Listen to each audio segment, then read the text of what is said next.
పచ్చి రొట్టె విత్తనాలు కూడా రైతులకు సరఫరా చేయలేకపోతుంది. వడ్లు కొనడం చేతనైతలేదు ఈ ప్రభుత్వానికి. మరి రైతు బంధాన్ని ఇస్తారా? మరి మీరేమో మాటలు కోటలు దాటినాయి. వ్యవసాయ పనులు ప్రారంభం కాకముందే పెట్టుబడి సాయం ఇస్తాము, రైతు బంధు ఇస్తాము, ఎకరానికి 7,500 ఇస్తామన్నారు. మేము ప్రభుత్వాన్ని కోరుతున్నాం, వానలు పడ్డాయి, రైతులు దుక్కి దున్నడం ప్రారంభం చేసిండ్రు, ఆ ట్రాక్టర్ కిరాయిలకు పైసలు కావాలి. మీరు చెప్పిన మాట ప్రకారంగా ఆ 7,500 రూపాయలు ఎకరానికి ఇస్తామని మీరు మాట ఇచ్చిండ్రు, బాండ్ పేపర్ల మీద రాసిచ్చిండ్రు, కాళ్ళల్లో మొక్కిండ్రు, చేతులల్లో పట్టుకున్నారు. ఆ 7,500 వెంటనే ఈ జూన్ నెలలోనే రైతు బంధు పైసలు వేయాలని చెప్పి ప్రభుత్వాన్ని మేము డిమాండ్ చేస్తూ ఉన్నాం. ఎందుకంటే పెట్టుబడి సాయం అనేది టైం మీద ఇస్తే రైతులకు అది ఉపయోగపడుతుంది. ఇంత మందు బస్తాలు తెచ్చుకుంటారు, విత్తనాలు కొనుక్కొచ్చుకుంటారు, ట్రాక్టర్తో దుక్కి దున్నడానికి ట్రాక్టర్ కిరాయిల కన్నా పనికొస్తుంది. మీరు చెప్పిన ప్రకారంగా రైతు భరోసా 7,500 రూపాయలు జూన్ నెలలోనే రైతులకు ఇవ్వాలని చెప్పి ప్రభుత్వాన్ని డిమాండ్ చేస్తూ ఉన్నాం. అదేవిధంగా పచ్చి రొట్టె విత్తనాలు కూడా వెంటనే తెప్పించి ఆగ్రో సేవా కేంద్రాల్లో, ప్యాక్ సెంటర్లలో రైతులకు అందుబాటులో పెట్టాలని డిమాండ్ చేస్తూ ఉన్నాం. తడిసిన వడ్లను కూడా వెంటనే కొని రైతులకు నష్టం జరగకుండా వెంటనే యుద్ధ ప్రాతిపదికన కొనుగోళ్లను వేగవంతం చేయాలని చెప్పి ప్రభుత్వాన్ని కోరుతా ఉన్నాం. యాడున్నారు మంత్రులు? గతంలో మంత్రులు మా ప్రభుత్వం ఉన్నప్పుడు రోజు మేము కళ్ళాలలో తిరుగుదాం. ఇలా ఒక్క మంత్రి అన్న కళ్ళాలలో తిరుగుతుండా? ఒక్కలన్న వడ్లు అమ్ముడు పోతున్నాయా, కొంటున్నారా లేదా అని తిరుగుతున్నారా? మీరు ఎంతసేపు హైదరాబాద్లో కూర్చొని స్టేట్మెంట్లు ఇస్తుండ్రు, వడ్లు కొంటాం, తడిసినవి కొంటామని. మరి క్షేత్రస్థాయిలో ఏం జరుగుతుందో మీరు తిరగాల్సినటువంటి అవసరం ఉంది, పట్టించుకోవాల్సినటువంటి అవసరం ఉంది. ఇలా బోనస్ విషయంలో వ్యవసాయ శాఖ మంత్రి గారు మాట్లాడుతూ అవగాహన లేని వాళ్ళు మాట్లాడుతుండ్రు, వడ్ల గురించి అని మాట్లాడుతున్నారు. ఇలా కిందికి వస్తే రైతులు ఏం మాట్లాడుతుండ్రో మీకు తెలుస్తుంది. ఇప్పుడు చిన్నకోడూరు రైతులు ఏం మాట్లాడినరు?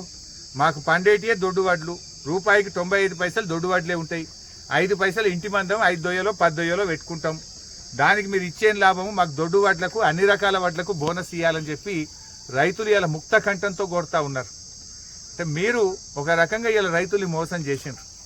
కరెక్ట్గా డబ్బాల ఓట్లు పడి సీలు పడ్డాక తెల్లారి సాగు కబురు చల్లగా చెప్పినట్టు మేము సన్న రకాలకే ఇస్తాం, దొడ్డు రకాలకి ఇయ్యమని చెప్పి చేతులు లావట్టిండ్రు.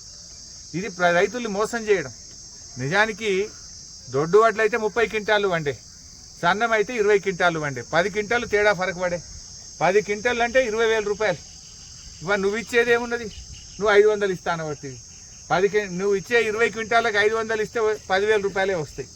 అంటే ఒక రకంగా రైతుకును మీరు ఎగబెట్టినట్టే, ఇయ్యనట్టే లెక్క. ఉత్తమ మాటలు చెప్తారు మీరు. ఇప్పటికైనా ఆలోచించండి. నిజంగా మీరు బాండ్ పేపర్ మీద రాసిచ్చిన ప్రకారంగా అన్ని రకాల వడ్లకు అన్ని పంటలకు బోనస్ ఇవ్వాలని చెప్పి మేము డిమాండ్ చేస్తూ ఉన్నాం. లేకపోతే రైతులు ఊకోరు. డెఫినెట్గా మీరు రాబోయే రోజుల్లో కాంగ్రెస్ పార్టీ నాయకులు ఏ ఊర్లలో తిరిగినా, ఏ జిల్లాలో తిరిగినా రైతులు మీ బోనస్ కోసం నిలదీస్తారు. రైతులు 7,500 రూపాయల రైతు భరోసా కోసం మిమ్మల్ని నిలదీస్తారు, మీ రుణమాఫీ కోసం నిలదీస్తారు. మీరు ఇన్ని మాటలు చెప్పి బాండ్ పేపర్ల మీద రాసిచ్చి ప్రజల్ని నమ్మించి ఇవాళ మోసం చేస్తూ ఉన్నారు. సో ఎట్టి పరిస్థితుల్లో కూడా ఇచ్చిన మాట ప్రకారంగా అన్ని రకాల వడ్లకు బోనస్ ఇవ్వాలని డిమాండ్ చేస్తున్నాం. పచ్చి రొట్టె విత్తనాలు వెంటనే అందుబాటులోకి తెచ్చి రైతులకు ఇవ్వాలని కోరుతా ఉన్నాం. ఈ జూన్ నెలలోనే 7,500 రూపాయలు ఎకరానికి రైతు భరోసా అందరూ రైతులకు ఇవ్వాలని చెప్పి డిమాండ్ చేస్తూ ఉన్నాం. అదేవిధంగా వడ్లను వచ్చే 4-5 రోజుల్లో కల్లాల్లో ఉండేటువంటి వడ్లను యుద్ధ ప్రాతిపదికన కొని, వర్షాంతో తడిసిన వడ్లను కూడా కొని రైతులకు ఇబ్బంది లేకుండా చూడాలని అధికారులందరినీ కల్లాలకు పంపండి. అధికారులు ఈ టైంలో ఆఫీసులలో కాదు ఉండాల్సింది. అధికారులందరూ కూడా మనిషికి 4 సెంటర్లు ఇయ్యండి. తహసీల్దార్లకు, ఎంపీడీఓలకు గతంలో మేము చేసినాం. మనిషికి 4 సెంటర్లు ఇచ్చి ఆన్లే కూర్చోబెట్టి లారీలు తెప్పించి ఆర్టీఓని రోడ్డు మీద నిలబెట్టి లారీలు దొరకబెట్టి వెంటనే యుద్ధ ప్రాతిపదికన కల్లాల్లో ఉన్న వడ్లు లావట్టాలని, రైతులకు ఇబ్బంది లేకుండా చూడాలని చెప్పి ప్రభుత్వాన్ని డిమాండ్ చేస్తాం.